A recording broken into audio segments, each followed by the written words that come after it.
Well, good morning, everybody, and welcome once again. Today is Thursday, May the 30th, 2024. I want to return to the passage that we were in yesterday, and it's found in the book of Mark. I'm sorry, not Mark, Matthew chapter 17, and we looked at verses 14 through 20. I want to read those again today to embed them in our minds so that we understand what we're talking about here. It says in verse 14 that when they were come to the multitude, and this is Jesus, Peter, James, and John, those four, it says that when those four were come to the multitude, there came to him a certain man, kneeling down unto him, and saying, Lord, have mercy on my son, for he's lunatic, he's crazy in the head, and sore vexed. For oft times he falleth into the fire, and oft into the water. And I brought him to thy disciples. Well, you see, that would be the other 9 disciples that were not with Jesus. So it was everybody except Peter, James, and John. So the guy says, I brought my crazy son to your disciples, and they could not cure him. And Jesus answered and said, O faithless and perverse generation, how long shall I be with you? How long shall I put up with you? How long shall I suffer you? Bring him hither to me. And Jesus rebuked the devil, and the devil departed out of the child, and the child was cured from that very hour. Then came the disciples, that would be the 9 that had tried to cast this devil out and had failed. It says they came to Jesus apart and said, Why could not we cast him out? Jesus said unto them, Because of your unbelief. For verily I say unto you, if you have faith as a grain of mustard seed, you shall say unto this mountain, Remove hence to yonder place, and it shall remove, and nothing shall be impossible unto you. Get that in your spirit. If you have faith as a grain of mustard seed, and this has to be faith in the right thing, then nothing is going to be impossible unto you.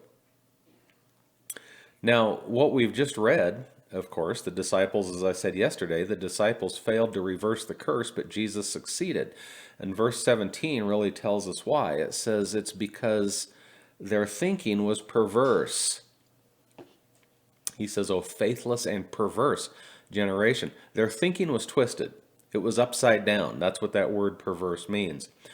And their faith was really in the devil's stronghold, in the devil's grip, in the devil's power, and their faith was not in the power that Jesus had already given them back in Matthew chapter 10. As I showed you yesterday, in Matthew chapter 10 and verse 1, it says that Jesus called all of his disciples together. This was all 12 of them. And it says that he gave them power against unclean spirits, to cast them out, and to heal all manner of sickness and all manner of disease. So their faith, in spite of Jesus giving them this power in previous chapters, which was maybe a few weeks or a few months prior to this event in Matthew 17, their faith was still in the devil's power. It was not in the power that Jesus had already given them. Jesus gave them power over demons in Matthew 10 and verse 1, and he never took it back. That's kind of the upshot of where we were at yesterday. So here's what I want to do. I want to look at what the disciples had and what they did not have. I want to go back to Matthew 17. Let me flip back over there. And let's go down and take a look at this here. Here we go. What did the disciples have and what did they not have? I would conclude here that they had hopes of casting the demon out. Now, I say that because they were trying. The guy says, I brought my son to your disciples and they could not cure him. So apparently they had tried to cast this demon out, which indicates to me that they were hoping that they could do it. But what they didn't have, in spite of the fact that they had hope, what they did not have was faith. That's what Jesus says down here in verse 20. You didn't have faith. This was because of your unbelief. So they had hope, but they didn't have faith. So, what's the difference between hope and faith?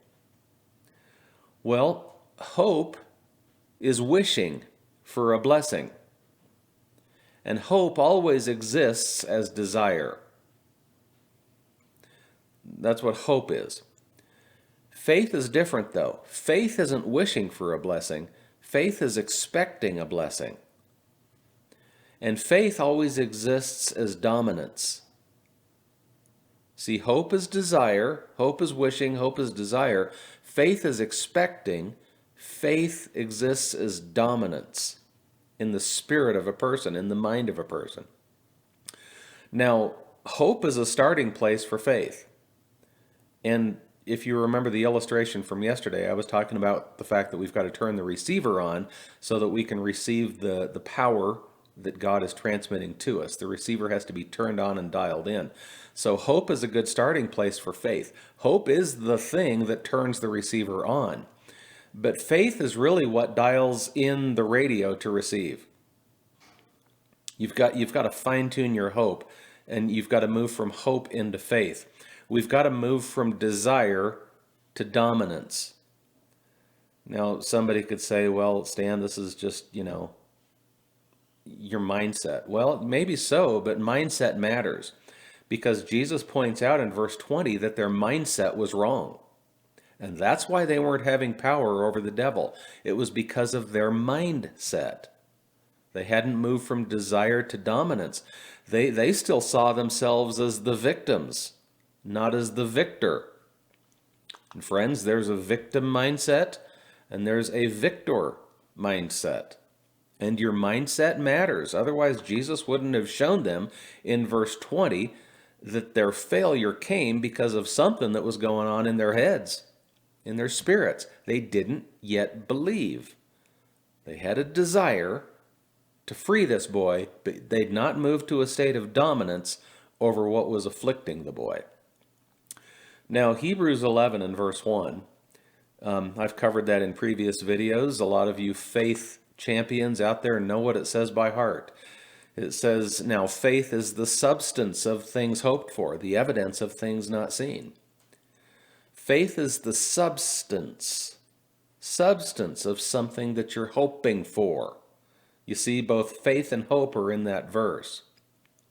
But faith is a substantive expression of that hope. Faith is another level. It's not just desire, it's an expressive act that moves on that desire. In the New English Bible, it says that faith is giving substance to something hoped for. So faith is being absolutely convinced of something that you don't see, and then acting in a substantive form in accordance with that. Hope doesn't have any substance. You see, you can have hope and sit in an easy chair. I could hope to be a multimillionaire. And I could hope to be a multimillionaire from the easy chair in my living room. And guess what? I wouldn't be a multimillionaire, because hope wouldn't move me towards that. Only faith would do that. So hope will make you daydream. You can have that hope in an easy chair, but faith is going to get you into the game. It's going to get you up out of the chair, and it's going to put you into the game. Faith is what puts you on your feet, and then you start walking that out with confidence, even though you still don't see the results, because again, you're convinced of things not seen. That's the difference between hope and faith. Hope is just daydreaming. Faith is walking it out in spite of what you see. So when the disciples encountered this demon-possessed boy in Matthew chapter 17, they had jurisdictional authority over the demon. Jesus gave them jurisdictional authority back in Matthew 10 and verse 1. Then when the father brought this boy to the disciples and essentially handed the boy over to the disciples and said, can you cure him? I want you to cure him. He was giving them jurisdictional authority over the demon. So they had jurisdictional authority. So positionally, that put them in charge. It put them in command. It put them on top. It made them the victor and not the victim. But based on how things went down and Jesus' response to them, they must not have believed that they were in charge. They still believed that they were not in charge over this demon, that they were not in command, and they were on the bottom looking up. They weren't on the top dominating this thing. They were on the bottom trying to pull it down. So again, they had desire, but they were not acting from a position of dominance over the demon and over the works that Satan had used to afflict this boy. They had desire, but not dominance. Even though they had been enabled by Jesus himself to reverse the curse, they still thought they were under it. Now, I want that to sink in, because Jesus has enabled every one of us today to reverse the curse. But we've got to understand, and we've got to get to a place in our minds where we know that we're over it, and we start to dominate it instead of it dominating us. So their efforts, the efforts of the disciples here, really amounted to them trying to get something that they already had. Now that's a big wow statement right there. At least it is for me. Their efforts amounted to them trying to get something that they already had. And they'd had it since Matthew chapter 10. And they should have been dominating that demon, but they were not, because they didn't believe that they could. Their thinking was perverse. It was upside down. So, as we wrap this one up today, here's your homework. Here's what you need to think about throughout the course of today and into tomorrow. Are you wishing, or are you expecting? Are you in a place of desire, or are you in a place of dominance when it comes to the work of the enemy in your life? Give that some thought. We'll continue tomorrow. And remember the words found in Psalms 33 and verse 12, which say, "Blessed is the nation whose God is the Lord, and the people whom he hath chosen for his own inheritance." Stand out.